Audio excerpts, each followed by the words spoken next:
Hello, my name is Paul Shuttleworth from Brighton in Sussex in the UK. I'm a social work practitioner and a social work researcher, and now very recently I'm a newly formed doctor. Anyway, so today I want to show you a snippet of the findings of our thesis, and I say our because children's voices were central to the research in terms of co-production or something called dialogical participation, which for this study combined recognition theory with critical realism. So this looked at what matters to children living in kinship care.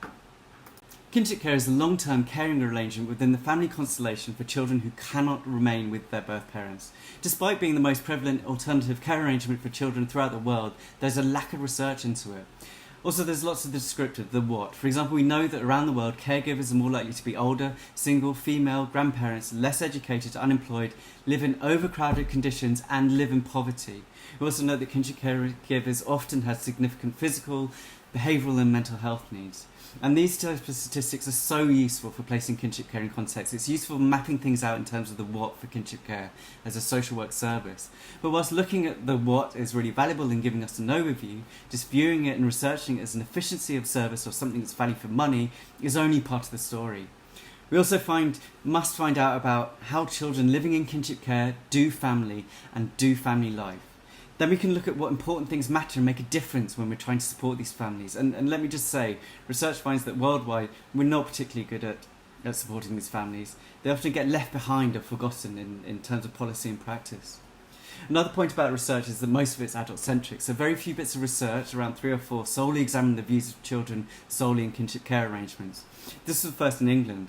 Some included children's views as part of looked after children's views, but also as part of families' views or social workers' views, so they're kind of added on to adults' views. And my worry is that readers, or even sometimes researchers and social workers, give more precedence to adults' views. They're kind of seen as more valid or better, more reliable. I also want to talk about permanence research. So for kinship care, ideas of fostering and adoption have been the grounding of much literature and legislation. For example, there have been debates about substitute families and attachment, debates about whether it's best to cut off ties with ex-caregivers, and this never really translates well to kinship care, where children are not removed completely from their family. There'll always be ties, even at events like contact or through family resemblances. And this is why there's so many tensions within practice, so many ambivalences. This is why adoption and fostering procedures and legislation proves insufficient in providing for these children's well-being and right to protection. Lastly, and for some reason this is controversial, although research tells us that kinship care can provide as good as or better outcomes for children, it is risky by its very nature. This is due to the complexity of relationships, the demographics and characteristics just kind of told you about, the fractured setup the family is inheriting kinship care, and by the fact that there's been family dysfunction and usually poor state support. This research put all those debates to one side. It doesn't presuppose meanings of family, children, permanence and care. The research is the first in the UK that explicitly examines what a sense of permanence means to children, and only to children, and using their evaluations, they're the centre of knowledge production. So it's child-led, and it's about what matters as underpinned by critical realism and Andrew Sayers' work. So here are the children that took part, and here are the methods I used to get the valuations of the children. The first time we meet is where the child took me on a tour around the house and local area highlighting what matters to them. So using cameras, they took pictures of the next stage when we then looked through these photos and talked more in depth about the areas they'd previously brought up. So framing around what matters let me ask deeper questions. So I went beyond the descriptive, moving towards valuations. For example, if a child told me about friends being important, then I'd ask them what makes a good friend, so they make evaluations on friendship. The last stage involved me checking my findings with the children.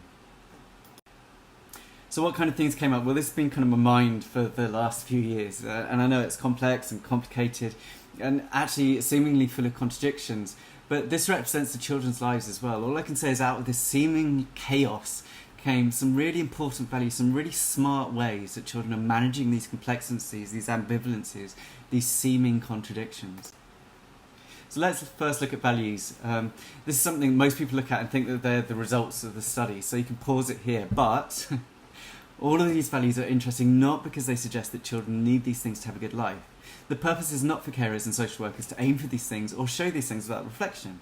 It's not merely about separating the ought from the is, fact from value, nor should it be the responsibility that rests just on individuals. It's about the interaction between things like structure and agency that informs everyday decision making. So it's about reflexivity, about inner conversations, the type of stuff that's expressed in Margaret Archer's work. So the reason why these values are interesting is that many of them seemingly contradict each other. How is it possible to feel special if you believe in fairness? How is it possible to obtain privacy if your goal is also to share with others? These values highlight not only what matters, but also the contradictions that are navigated in the children's family lives and their relationships. So here we move on to the implications of how the children troubled simplistic meanings of things in policy and practice when it comes to kinship care. Just let me say, I used theories recognition, sociological understanding of doing, displaying family, as well as autonomous interdependence, ethics of care, and that helped me understand what the children were saying, but it also kind of helped with generalisability of the study. So the first thing we'll look at is the meaning of kinship care. And Harmony says, well, yeah, it doesn't need to be like labels, it's just like another way of being a normal family. Like, there is no authority, it just needs to be, I think it needs to be a facility that's available to people if and when they need it, rather than something that's been put in place by someone else, which is just like, it doesn't even need to be formal or anything like that. It just needs to be there, I think, for however you need it. The children rarely viewed kinship care as an alternative to fostering and adoption. As I said, kinship care is often simply perceived as an out-of-home placement in the majority of social work literature and policy akin to fostering and adoption. However, the children prefer not to perceive their situation as a placement out with their family. Instead, it's also a way to remain in their family. So it's both and. And they want it to be recognised as another way of being a normal family, as one of the many diverse family practices that provide for them, keep them safe and allow them to flourish. But wait, here's the crunch. Looking at it from a critical realist perspective, both and angle, they also said that sometimes it has to be a service. So we should not just approach kinship care as just a kind of wider family support. It can also be, and also sometimes has to be, a service bound by the need for legislation, court orders, scrutiny, monitoring, assessments, service delivery.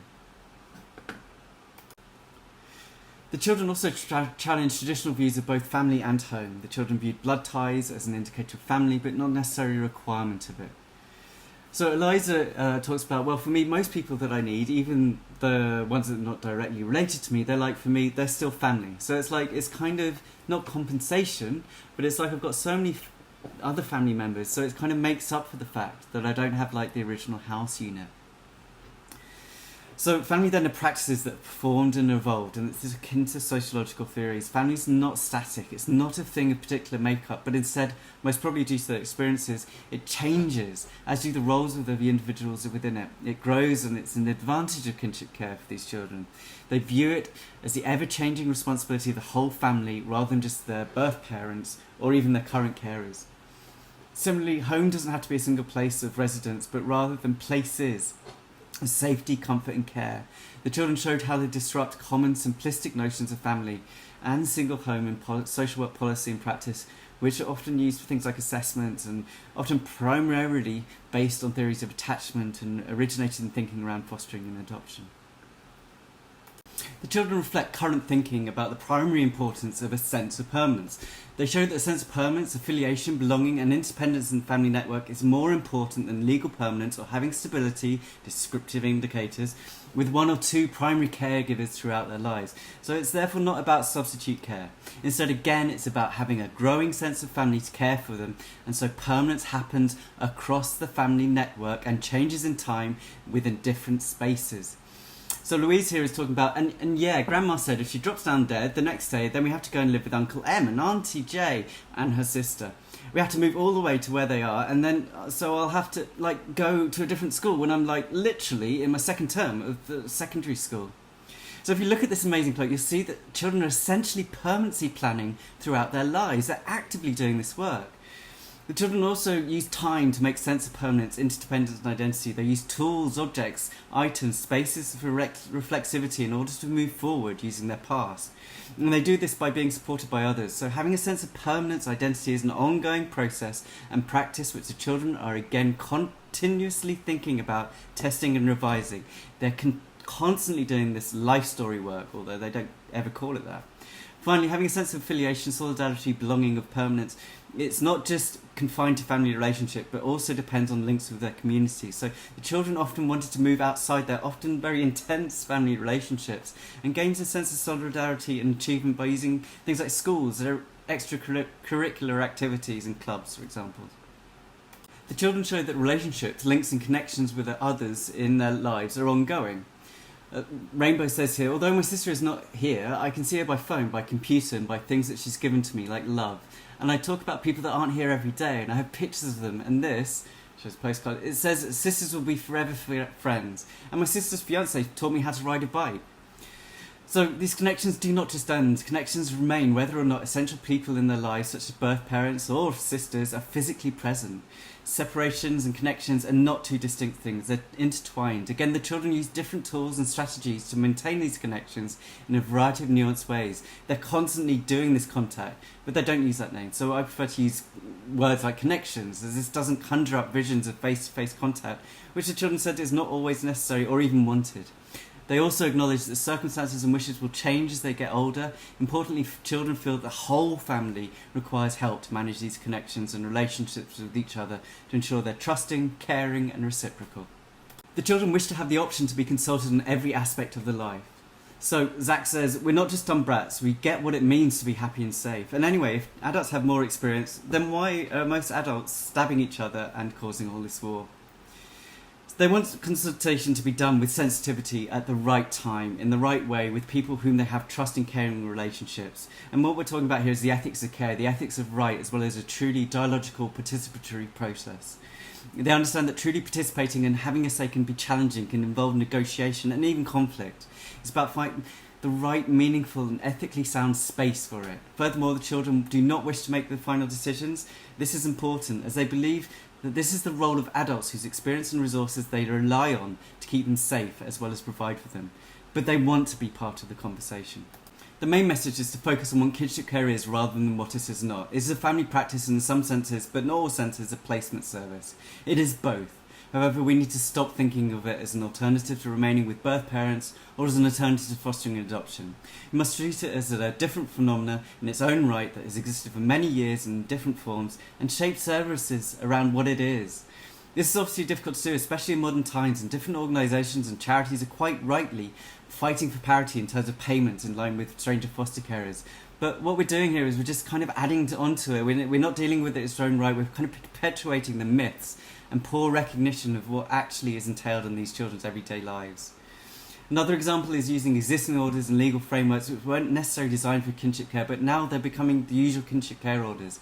But remember, children still need to be safe and well cared for. Their potential family lives and homes still deserve a level of scrutiny. And remember, it's inherently a risky and permanent solution that needs appropriate levels of practical and financial support. So I'm not suggesting deregulation or over-reliance of family and community social capital. I'm talking about appropriate levels of monitoring and support in line with the realities of these children's family lives. And if we're talking about recognition of these children's family lives for what they are, let's talk about contact and life story that you use some very adoption and fostering focused terms. By using things, describing things as contact, as placement, describing things as life story work, participation, permanency planning, we're kind of dismissing the children's real life experiences and making them into arbitrary things, usually one-off events to be measured.